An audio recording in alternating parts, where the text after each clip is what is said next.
October 26 ஞாயிற்றுக்கிழமை. எசேக்கியேல்.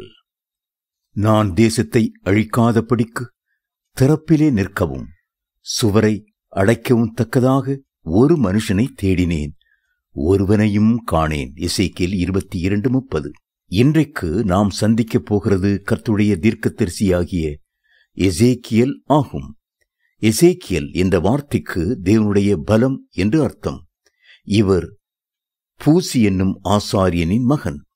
பெரிய தீர்க்கதரிசி என்று அழைக்கப்படுகிற ஏசாயா, எரேமியா, தானியேல் ஆகியோர் வரிசையில் இவரும் வருகிறார்.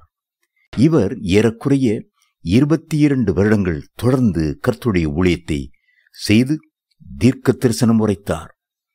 அன்றைக்கிருந்த தேசங்களின் பாவங்களுக்குண்டான தண்டனை என்ன என்பதையும் நியாய தீர்ப்பு என்ன என்பதையும் இவர் முன்னறிவித்தார். இஸ்ரவேல் ஜனங்களின் இறுதி மீட்பையும் எருசலேமில் அமைக்கப்படும் தேவாலயத்தையும் குறித்தும் தீர்க்க தரிசனமாக உரைத்தார். உலகத்தின் முடிவிலே ஆந்தி கிறிஸ்து எருசலேமுக்கு வரும்போது கர்த்தர் எவ்விதமாய் போராடுவார் என்பதையும் திட்டமும் தெளிவுமாய் ஜனங்களுக்கு அறிவித்தார்.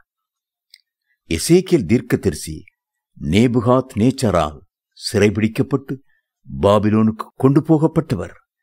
இவரது தீர்க்க தரிசனங்களில் கண்டிப்பும் கர்த்தருடைய அன்பும் வெளியாகிறது. இதோ எல்லா ஆத்துமாக்களும் என்னுடையவைகள். தகப்பனின் ஆத்துமா எப்படியோ அப்படியே மகனின் ஆத்துமாவும் என்னுடையது.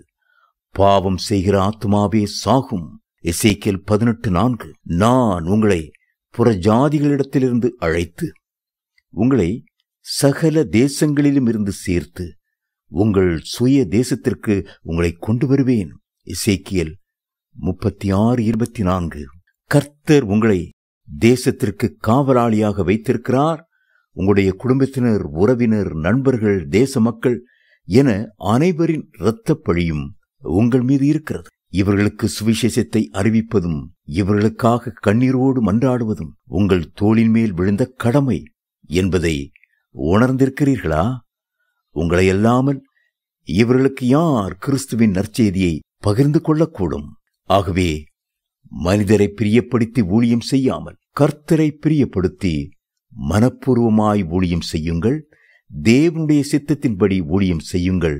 அது என்றென்றைக்கும் ஆசீர்வாதத்தை பெற்றுத்தரும். இந்த உலகத்தின் கடைசி நாட்களுக்குள் வந்திருக்கிறோம்.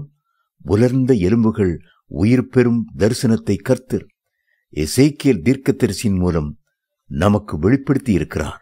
பிரேத குழியில் உள்ளவர்களும் தேவகுமாரனுடைய சத்தத்தை கேட்கும் காலம் வரும். அது இப்பொழுதே வந்திருக்கிறது. ஒரு காலத்தில் உலர்ந்த எலும்புகளைப் போல பல தேசங்களில் சிதறி கிடந்த இஸ்ரவேல் ஜனங்கள் 1948 சுதந்திரம் பெற்று தங்களுடைய தேசத்திலே வந்து சேர்ந்திருக்கிறார்கள். காலூன்றி பெரிய சேனையாய் நின்று கொண்டிருக்கிறார்கள். ஆவிக்குரிய இஸ்ரவேலராகிய நாமும் கூட கர்த்தருடைய ஆவியினாலே உயிரடைந்து காலூன்றி நிற்போமாக. கர்த்தருடைய வருகைக்காக ஆயத்தமாவோமாக. எனக்கு கற்பிக்கப்பட்டபடி நான் தீர்க்க தரிசனம் உரைத்தேன். அப்பொழுது ஆவி அவர்களுக்குள் பிரவேசிக்க அவர்கள் உயிரடைந்து காலூன்றி மகா பெரிய சேனையாய் நின்றார்கள்.